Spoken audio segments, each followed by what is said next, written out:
علماء نے لکھا ہے کہ جو کچھ تمام آسمانی کتابوں میں تھا اللہ تعالیٰ نے اس کو قرآن مجید میں نازل فرما دیا، اور جو کچھ پورے قرآن مجید میں تھا اللہ تعالیٰ نے اس کو سورہ بقرہ میں نازل فرما دیا، اور جو کچھ سورہ بقرہ میں تھا اس کو اللہ تعالیٰ نے سورہ فاتحہ میں نازل فرما دیا۔ اس لیے اس کو کہتے ہیں فاتحۃ الکتاب، یعنی کتاب کا ابتدائی چیپٹر، پریفیس، خلاصہ۔ تو فاتحہ جو ہے سورہ فاتحہ یہ پورے قرآن مجید کا خلاصہ ہے، اور اس کی اہمیت ہے کہ رب کریم نے فرما دیا لا صلاۃ الا بفاتحۃ الکتاب، کہ سورہ فاتحہ کے بغیر نماز ہی نہیں ہوتی، تو ہر رکعت میں اس کو پڑھنا ضروری ہے، یا انسان خود پڑھتا ہے یا اس کے بہاف پہ امام پڑھ رہا ہوتا ہے، الامام ضامن، امام اس کی طرف سے پڑھ رہا ہوتا ہے، مگر پڑھی جانی ضروری ہے، فاتحہ نہ پڑھی جائے نماز نہیں ہوتی۔ آخر اس فاتحہ کی اتنی اہمیت کیوں ہے؟ چلو آج اس نقطے کو بھی ذرا سمجھ لیجئے کہ فاتحہ کی اتنی اہمیت کیوں ہے۔ فاتحہ کی پہلی 2 آیات میں ایک بندہ اپنے رب کی حمد بیان کرتا ہے، الحمدللہ رب العالمین۔ اس میں اللہ تعالیٰ کی حمد بیان کیا گیا کہ تمام تعریفیں خاص اس رب کے لیے ہے جو جہانوں کا پروردگار ہے، اور پھر اس کی تعریفوں میں سے خاص دو صفات کی تعریف کی گئی۔ تعریفیں تو اللہ کی بہت ہیں، اگر لکھنے کے لیے ساری دنیا کے درختوں کو کلمے بنا دیا جاتا اور ساری دنیا کے سمندروں کے پانی کو سیاہی بنا دیا جاتا اور اللہ کی تعریفیں لکھنی شروع کی جاتی، یہ کلمے ٹوٹ جاتی، یہ سیاہی خشک ہو جاتی، رب کی تعریفیں ختم نہ ہوتی۔ قُل لَّوْ كَانَ الْبَحْرُ مِدَادًا لِّكَلِمَاتِ رَبِّي لَنَفِدَ الْبَحْرُ قَبْلَ أَن تَنفَدَ كَلِمَاتُ رَبِّي وَلَوْ جِئْنَا بِمِثْلِهِ مَدَدًا۔ تو اللہ کی تو تعریفوں کی کوئی انتہا ہی نہیں ہے، مگر ان میں سے 2 اللہ کے اسماء کا تذکرہ کیا گیا جو واقعی اللہ کی رحمت پہ دلیل دیتے ہیں، رحمان اور رحیم، دونوں کا تعلق رحمت کے ساتھ ہے۔ بھئی 2 نام کیوں دیے؟ ایک نام ہی دے دیتے، وہ اس لیے کہ دونوں کا دینا ضروری تھا۔ اب دیکھیں 2 صفات ہوتی ہیں، بعض لوگوں کے پاس مال بہت زیادہ ہوتا ہے، یہ ایک صفت ہے، اور بعض لوگوں کے دل میں مال کو خرچ کرنے کے لیے سخاوت خوب ہوتی ہے، یہ دوسری صفت ہے۔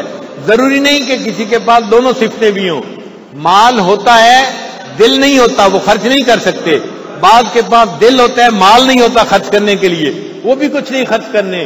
تو خرچ کرنے کے لیے دونوں صفات کا ہونا ضروری، کہ مال بھی خوب ہو اور اس کو خرچ کرنے کے لیے دل بھی کھلا ہو۔ اللہ تعالیٰ کی 2 صفتیں رحمت کی بیان کی گئی۔ رحمان کا معنی وہ پروردگار جس کے پاس رحمتوں کے لاتعداد خزانے ہیں، اور رحیم کا معنی وہ پروردگار جس کی رحمت خرچ بھی بے انتہا ہو رہی ہے۔ تو انسان اللہ کی تعریفیں کرتا ہے اور ساتھ یہ بھی کہتا ہے اے اللہ آپ تو اتنی رحمتوں کے خزانوں کے مالک ہیں، اور آپ کے خزانوں کی رحمتیں بے انتہا خرچ بھی ہو رہی ہیں، میں اس پروردگار کے سامنے اپنی فریاد بیان کرنے لگا ہوں۔ اب آپ ذرا سوچئے کہ ان آیات کو پڑھنے کے بعد ایک نمازی اللہ کی رحمت کو کتنا اپنی طرف متوجہ کرتا ہے۔ اے اللہ آپ کی رحمت کے خزانے تو بے حساب ہے، اور پھر خرچ بھی بے انتہا ہو رہی ہے، اپنے پہ بھی ہو رہی ہے، پرایوں پہ بھی ہو رہی ہے، نیک پہ بھی ہو رہی ہے، بدکار پہ بھی ہو رہی ہے۔ اے اللہ میں جیسا ہوں میں آپ کے در کا سائل ہوں، اے اللہ آپ کے سامنے فریاد پیش کر رہا ہوں، آپ رحمان بھی ہیں اور آپ رحیم بھی ہیں۔ پھر اس کے بعد تیسری آیت ہے مالک یوم الدین، کہ اے اللہ آپ قیامت کے دن کے صرف منصف ہی نہیں ہیں کہ آپ اصول کے مطابق، قانون کے مطابق قیامت کے دن فیصلہ کر دیں گے، اللہ آپ قیامت کے دن کے مالک ہیں، اور مالک کو اختیار ہوتا ہے کسی ملزم کو اگر رحم کی وجہ سے بری کرنا چاہے تو اس کی رحم کی اپیل کو قبول کر کے اس کے گناہ کو معاف کر دے۔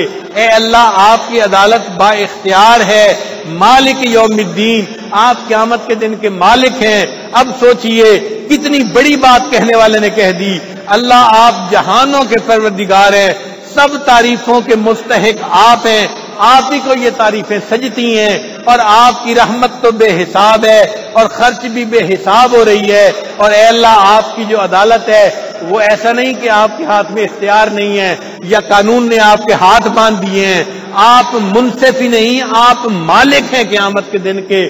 آپ کسی مجرم کو جو ہے اگر چھوڑنا چاہیں تو چھوڑنے کا اختیار موجود ہے۔ اب سوچئے اس بندے نے یہ آیات پڑھ کے اللہ تعالیٰ کی رحمت کو کس طرف اپنی طرف متوجہ کیا، پھر اس کے بعد کہا اے اللہ ایاک نعبد و ایاک نستعین، ہم آپ ہی کی عبادت کرتے ہیں اور آپ ہی سے مدد مانگتے ہیں۔ اے اللہ میں صرف آپ کا جو ہے وہ غلام نہیں، آپ کا نسلی غلام ہوں۔ نسلی غلام کے معنی کیا؟ اے اللہ میرے ماں باپ بھی آپ ہی کے غلام تھے، وہ بھی کلمہ پڑھنے والے تھے، آپ ہی کے در پہ جھکتے تھے۔ اے اللہ میں ان کا بیٹا ہوں، میں بھی آپ کے در کا نوکر ہوں، میں بھی آپ کا غلام ہوں۔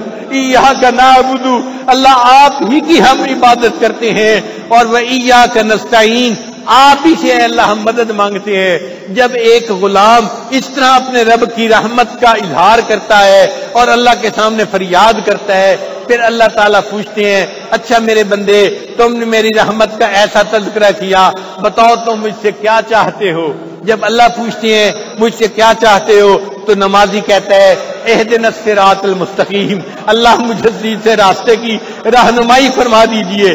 یہ وہ مرکزی نقطہ ہے جو سورہ فاتحہ کے اندر موجود ہے اور جس کا ہر نماز کے اندر پڑھنا ضروری ہے۔ اے اللہ ہمیں سیدھا راستہ دکھا دیجئے۔ اے اللہ وہ راستہ جو تیرے انعام والے بندوں کو نصیب ہوا، اور اس راستے سے بچا لیجئے جو غضب والے بندوں کو نے اختیار کیا، تو غضب والے بندوں کے راستے سے ہٹا لیجئے اور نیک لوگوں کے راستے پہ ہمیں ڈال دیجئے۔ اب یہ راستہ کیسے نصیب ہو، اس کے لیے اللہ نے فرمایا کہ تم نے صرف رکعت جو ہے اس کے اندر فاتحہ نہیں پڑھنی، قرآن کی تلاوت بھی کرنی ہے، اس لیے کہ قرآن منشور حیات ہے، دستور حیات ہے، ضابطۂ حیات ہے۔ اے میرے بندو تمہارے لیے زندگی گزارنے کے لیے آب حیات ہے، یہ تمہیں بتائے گا کہ سیدھا راستہ کون سا ہے۔ ذالک الکتاب لا ریب فیہ ھدی للمتقین، اس لیے فاتحہ کے بعد نماز میں قرآن کی تلاوت کا بھی حکم عطا فرما دیا گیا۔ تو انسان جب اللہ تعالیٰ سے دعا مانگتا ہے تو پھر اللہ تعالیٰ اس کو سیدھا راستہ دکھاتے ہیں، اس کے دل میں یا تو کسی کا تعلق ڈال دیتی ہیں، یا کبھی خواب دیکھتا ہے، یا کبھی کسی کی ترغیب پر طبیعت متوجہ ہو جاتی ہے اور اس کو اللہ تعالیٰ کسی اللہ والے کے ساتھ جوڑ دیتے ہیں۔